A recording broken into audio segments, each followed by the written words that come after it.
Assalamualaikum dan salam sejahtera. Selamat kembali ke channel saya.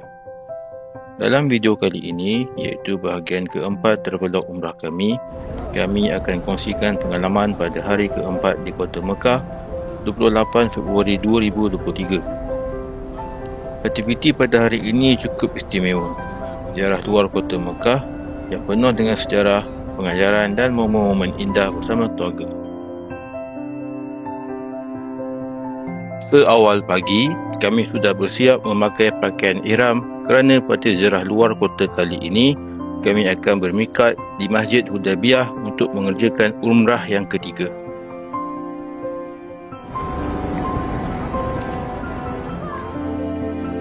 Sebelum berkumpul di lobi hotel, Aris dan Atif sempat bermain-main bersama burung merpati di dataran hadapan Masjidil Haram. Suasana pagi itu sungguh tenang. Hanya kedengaran bunyi burung dan bacaan zikir dari arah masjid. Nak tangkap pun, tapi tak boleh. Penat.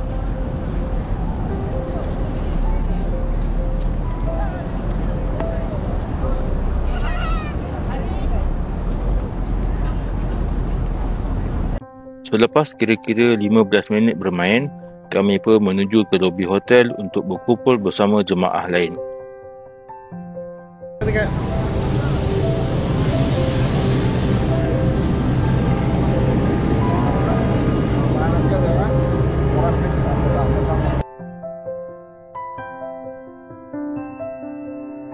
Dalam perjalanan, Aris dan Atif disapa oleh jemaah dari negara lain. Beliau menghadiahkan coklat dengan senyuman. Terima kasih. Di Mekah, suasana begini sangat biasa. Ramai jemaah suka bersedekah makanan atau minuman, malah kadang-kadang duit, terutama kepada kanak-kanak. Itulah keindahan tanah suci ini. Di sini, setiap senyuman adalah sedekah. Setiap huluran tangan membawa keberkatan.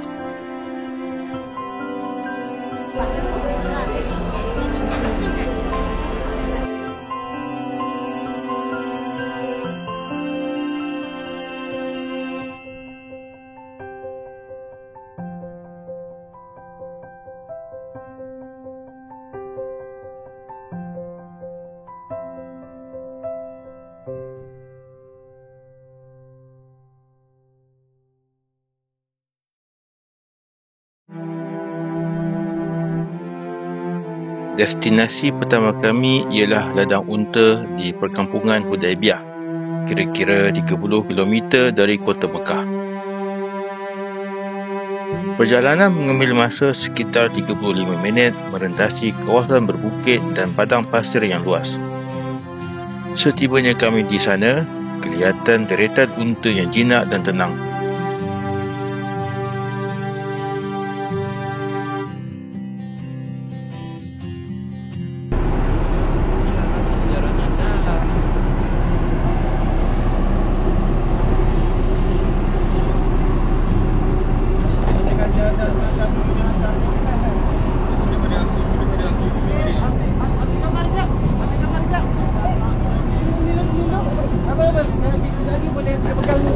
Ada gambar 2-3 foto tu. Rapat. Tengok kamera. Siapa nak bagi ni? Nah ya. Alah.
Ini minyak unta. Ada air dia. Kurma muda. Alasan ada. Ayo kurma muda. Kurma muda. Kurma muda. Tanya ni macam mana caranya? Ini minyak tak. Ini واحد يبغى يأكل كل حلال. أكل هذا. يقولوا هذا kita ada buah. Di sini juga ramai peniaga menjual produk berasaskan unta seperti susu unta segar berharga sekitar RM5, juga hati unta kering yang dipercayai baik untuk paru-paru, serta minyak urut daripada ekstrak lemak unta.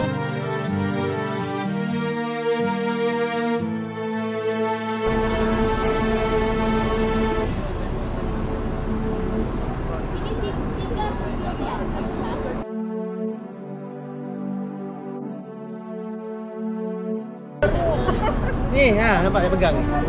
Ni, ni pegang ni. Jom dia pegang.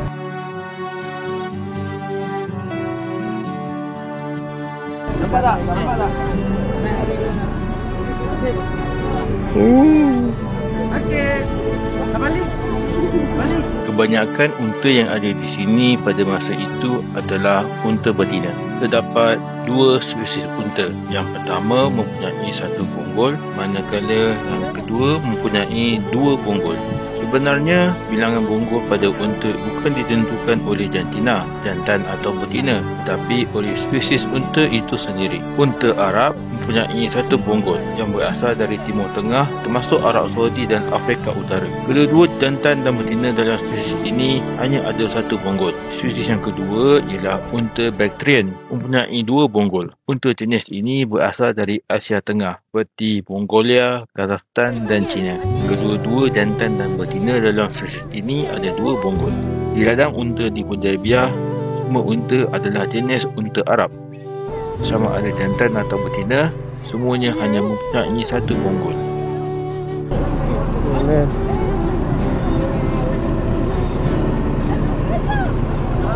Jom. Masya-Allah. Susu. Masya-Allah. Susu.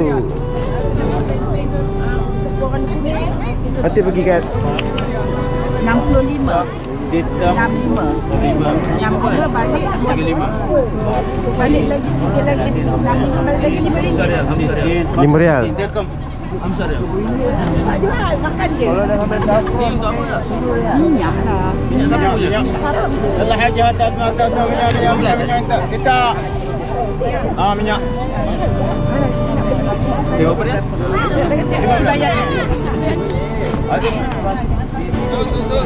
Susu RM5. Susu RM5. Ada satu ada. Setelah hampir 1 jam di sini, kami pun bersiap menuju ke destinasi seterusnya, iaitu Masjid Hudaibiyah. Dari ladang unta ke Masjid Hudaibiyah jaraknya sekitar 11 km sahaja. Kira-kira 15 minit perjalanan. Masjid ini bukan sekadar tempat mikat, tetapi juga tapak bersejarah penting dalam Islam. Di sinilah berlakunya perjanjian Hudaibiyah antara Nabi Muhammad SAW dan suku Quraisy pada tahun ke-6 Hijrah. Baginda SAW bersama para sahabat datang ke sini dengan niat menunaikan umrah, namun dihalang oleh Quraisy.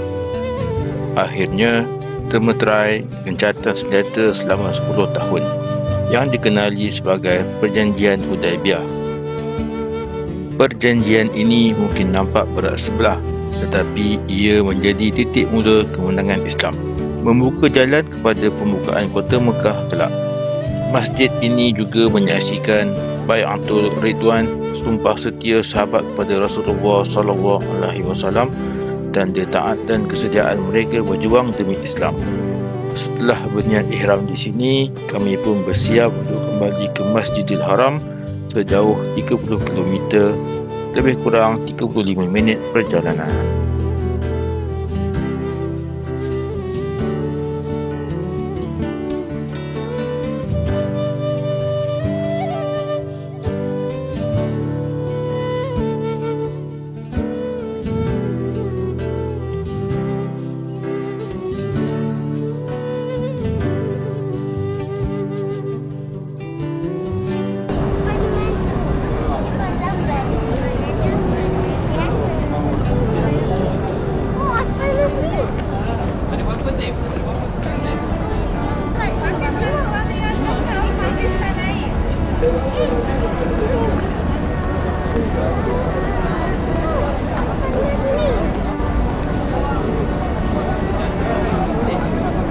Setibanya kami di Masjidil Haram, kami memulakan ibadah tawaf.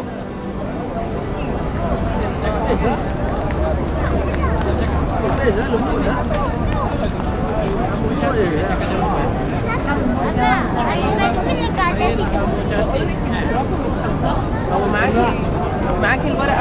Abang, ada Spiderman. You. Abang, jom.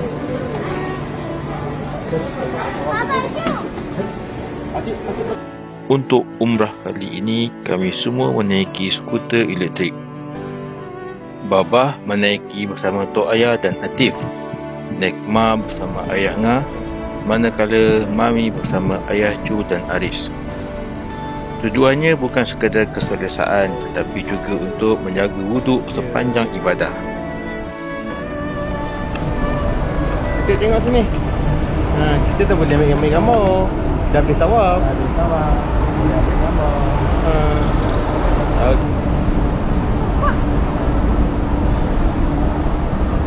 jatuh. Ni dulu. Tak payah tunggu. Ayah kat belakang. Ayah ada buat gunting? Ada? Ngam. Buat apa gunting? Hari nak cakap main gunting. ayah nak gunting. Lepas tu ayah nak gunting sebelum balik. Oh, nak cukur. Ni satu macam ni, satu. Nombor 1. Okey. Batal.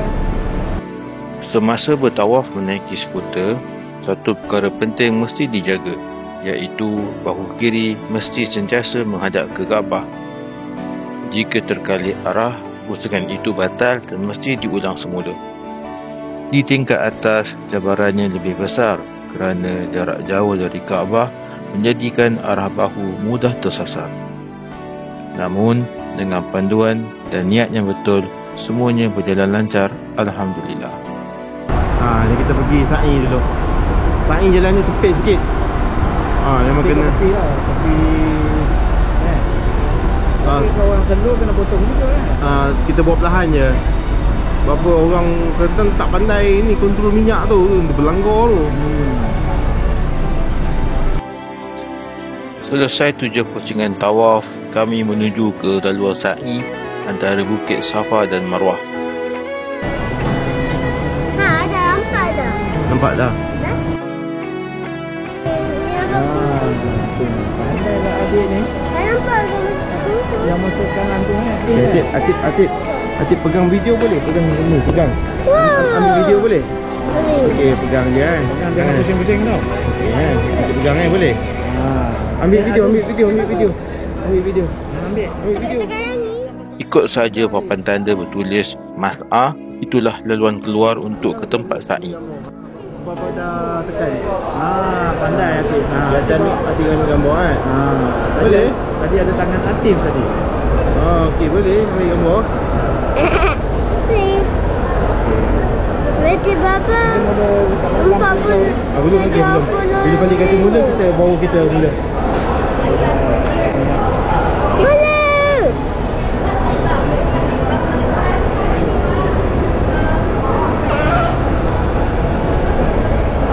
Belum lagi. Ni baru warm up. Dah ambil gambar. Gambar apa? Ambil gambar sana.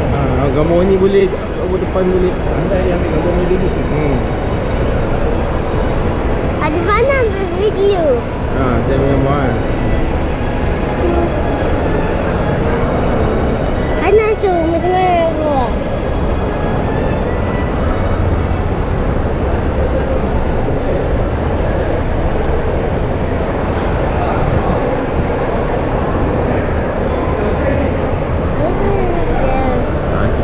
Kita tengok Kaabah, kita ni silam. Kaabah sana ya.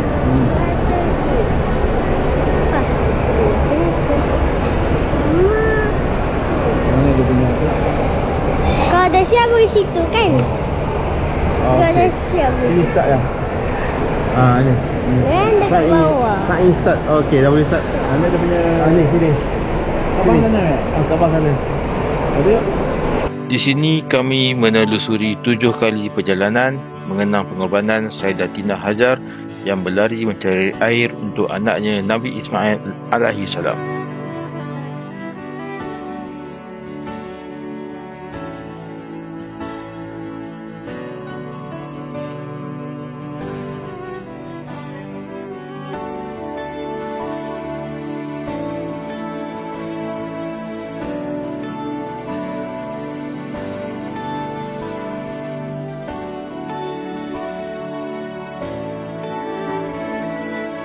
Setelah selesai, kami bertahalul memotong sedikit rambut sebagai tanda sempurna ibadah umrah yang ketiga.